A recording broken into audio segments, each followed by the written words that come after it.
ಕಾಂಗ್ರೆಸ್ ನಾಯಕರು ಎಲ್ಲ ಸರ್ ಸಭಾಪತಿಗಳು ಹೆಣ್ಮಕ್ಳಿಗೆ ದೌರ್ಜನ್ಯ ಆದರೂ ಏನೂ ಮಾತಾಡ್ತಾ ಇಲ್ಲ ಅಂತ ಹೇಳಿದ್ದಾರೆ ಸರ್. ನೋಡ್ರಿ, ನಾನು ನಿಮಗೆ ಹೇಳ್ತೀನಿ, ಯಾರೋ ಮಾತಾಡಿದ್ರೆ ಅದ್ರ ಬಗ್ಗೆ ನಾವು ಮಾತಾಡೋಲ್ಲ. ಈಗ ಲಕ್ಷ್ಮೀ ಹೆಬ್ಬಾಳ್ಕರ್ ಅವ್ರಿಗೆ ನಾನು ಇನ್ನು ಹೇಳಿದ್ದೀನಿ, ಆಕೆ ಒಬ್ಬಕ್ಕೆ ರಾಜಕಾರಣಿ ಅಥವಾ MLA ಅಥವಾ ಮಂತ್ರಿ ಅಂತೇಳಿ ಕನ್ಸಿಡರ್ ಮಾಡೋಂಗಿಲ್ಲ. ಆಕೆ ಒಬ್ಬಕ್ಕೆ ಹೆಣ್ಣು ಮಗಳು. ನಮ್ಮ ಮನೆಯಲ್ಲಿ ನಮ್ಮ ಮಗಳಿದ್ರೆ ನಾವು ಮಾಡ್ತಿದ್ವಿ, ನಮ್ಮ ಮಗಳ ಬಗ್ಗೆ ಎಷ್ಟು ಕಾಳಜಿ ಮಾಡ್ತೀವಿ ಅಷ್ಟು ಕಾಳಜಿಯನ್ನು ವಹಿಸುವಂಥ ಕೆಲಸವನ್ನು ಮಾಡಿದ್ದೀವಿ. ಕಾನೂನುಗಳು ಇರ್ತಾವೆ, ಕಾನೂನದಲ್ಲಿ ನಾವೇನಂದ್ರೆ ಅದನ್ನು ಎಷ್ಟು ಸಾಧ್ಯತೆ ಅಷ್ಟನ್ನ ಪ್ರಯತ್ನವನ್ನು ಮಾಡೀನಿ. ಇಬ್ಬರ ಬಗೆಹರಿಸಿ ಏನಾದ್ರು ಮಾಡಬೇಕು ಅಂತ ಮಾಡಿ ಅವರಿಬ್ಬರು ಒಪ್ಪದಾದಾಗ ಈ ಘಟನೆ ಆಗೈತಿ. ಅದಕ್ಕೆ ಕೆಲವರು ಹೇಳಿದ್ರೆ ಹೇಳಿ, ಇಡೀ ದೇಶ ಹೇಳ್ತೈತಿ ನಾವು ಕೊಟ್ಟಂಥ ತೀರ್ಮಾನ ಅತ್ಯಂತ ಶ್ರೇಷ್ಠವಾದಂಥ ತೀರ್ಮಾನ ಅಂತ ಒಂದು. ಎರಡನೇ ದಿನ ಅದನ್ನು ಬೆಂಕಿ ಹತ್ತಿದಾಗ ಇನ್ನಷ್ಟು ಪೆಟ್ರೋಲ್ ಹಾಕೋ ಕೆಲಸ ಮಾಡಬಾರ್ದು, ಅದನ್ನು ಯಾರೂ ಮಾಡಬಾರ್ದು. ಆ ಪಕ್ಷ ಈ ಪಕ್ಷ ತಿಡಿಬಾರ್ದು. ನಾವು ಅದೇನು ಮಾಡಿದೆ ಅಂದರೆ ಇಬ್ಬರನ್ನೂ ಸಮಾಧಾನ ಮಾಡಿ ಅವ್ರನ್ನ ಕರೆದು ನಾನು ಈ ಥರ ನನ್ನ ತೀರ್ಮಾನವನ್ನು ನಾನು ಕೊಟ್ಟಿದ್ದೀನಿ. ನನ್ನ ತೀರ್ಮಾನವನ್ನು ಕೊಟ್ಟಿದಾಗ ಆ ತೀರ್ಮಾನಕ್ಕೆ ಎಲ್ಲರೂ ಏನಂದ್ರೆ ಸರಿ ಇದೆ ಅಂತ ಹೇಳಿದ್ದಾರೆ. ಮತ್ತು ಈಗ ಅದ್ರಾಗ ನಾವು ಹೆಣ್ಮಕ್ಳಂದ್ರೆ ಆ ಹೆಣ್ಮಗಳನ್ನ ಹೇಳಿದೆ ನಾವು ಫಸ್ಟ್ ಆಕಿನ ಏನಂದ್ರೆ ನಾವು ಒಬ್ಬಕ್ಕೆ ರಾಜಕಾರಣಿ ನೋಡೋಂಗಿಲ್ಲ, ಒಬ್ಬ ಮಂತ್ರಿ ಅಂತ ನೋಡೋಂಗಿಲ್ಲ, ಒಬ್ಬಕ್ಕೆ ಹೆಣ್ಣು ಮಗಳು, ಆಕೆ ನಮ್ಮ ಮಗಳನ್ನು ಅಂತ ಭಾವನೆ ಇಟ್ಕೊಂಡು ಆಕೆ ನೋವಾದ ನಂತರ ಮೊದಲಾವತ್ತೇನಂತಿಲ್ಲ. ದಿನನಿತ್ಯ ಅವರ ಮಾಧ್ಯಮದಲ್ಲಿ ಬರುವಾಗ ಅವ್ರ ಮುಖ ಅವ್ರ ಕಣ್ಣೀರು ನೋಡಿದರೆ ನನಗೂ ಕೆಟ್ಟ ಅನ್ನಿಸ್ತೀನಿ.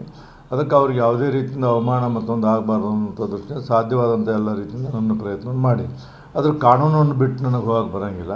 ಮತ್ತು CT ರವಿಯನ್ನು ಎಲ್ಲ ಕಡೆಗೆ ತೊಗೊಂಡೋಗಿ ಮಾಡುವಂಥದ್ದು ಪೊಲೀಸರಿದು ಸರಿಯಲ್ಲ, ಅದನ್ನೂ ಸಹಿತ ನಾನು ಹೇಳಿದ್ದೀನಿ. ಇದರಲ್ಲಿ ನನ್ನ ತೀರ್ಪನ್ನು ನಾನು ಕೊಟ್ಟೀನಿ.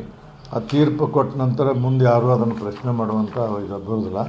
ನನ್ನ ತೀರ್ಪಿನಲ್ಲಿ ಏನಿದೆ ಅಂದ್ರೆ ಅವರಿಗೆ ಸಮಾಧಾನ ಆಗಬೇಕು, ಇಬ್ಬರಿಗೂ CT ರವಿಗೂ ಆಗಬೇಕು, ಅವರಿಗೂ ಆಗಬೇಕು. CT ರವಿನೂ ನಮ್ಮ ಸದಸ್ಯನಿದ್ದರಿಂದ ಅವನಿಗೂ ಸಹಿತ ಸಮಾನವಾದಂಥ ಅವಕಾಶವನ್ನು ನಾವು ಕೊಟ್ಟಿವಿ ನಾವು. ಅವಾಗ ಹೇಳಿ ಆಪಾದನೆಗೆ ಒಳಗಾದವರು, ಆಪಾದನೆ ಮಾಡಿದವರು ಈ ವಿಷಯದ ಸತ್ಯಾಸತ್ಯ ಕುರಿತು ಆತ್ಮಾವಲೋಕನ ಮಾಡಿಕೊಳ್ಳಬೇಕಾಗುತ್ತದೆ. ಜವಾಬ್ದಾರಿ ಸ್ಥಾನದಲ್ಲಿ ಹಾಗೂ ಸಾರ್ವಜನಿಕದಲ್ಲಿ ನಾವುಗಳು ಇತರಿಗೆ ಮಾದರಿಯಾಗುವಂತೆ ನಡೆದುಕೊಳ್ಳಬೇಕೆಂಬುದು ನನ್ನ ಅಭಿಲಾಷೆ. ಅದನ್ನು ಎಲ್ಲ ಗೌರವಾನ್ವಿತ ಶಾಸಕರು ತಿಳಿದುಕೊಳ್ಳಬೇಕೆಂದು ನನ್ನ ಕಳಕಳಿಯ ಮನವಿಯನ್ನು ತಾವು ಅರ್ಥ ಮಾಡಿಕೊಳ್ಳುತ್ತೀರಿ ಎಂದು ಭಾವಿಸಿದ್ದೇನೆ. ಯಾವುದೇ ಮಹಿಳೆಯು ತನ್ನ ಕುರಿತಾದ ವಿನಾಕಾರಣ ಸಾರ್ವಜನಿಕವಾಗಿ ಅಗೌರವಿಸಿಕೊಳ್ಳುವಂಥ ಮಾತನ್ನು ಆಡಿದ್ದಾರೆ ಎಂದು ದೂರನ್ನು ನೀಡುವುದಿಲ್ಲ ಎಂದು ನನ್ನ ನಂಬಿಕೆ.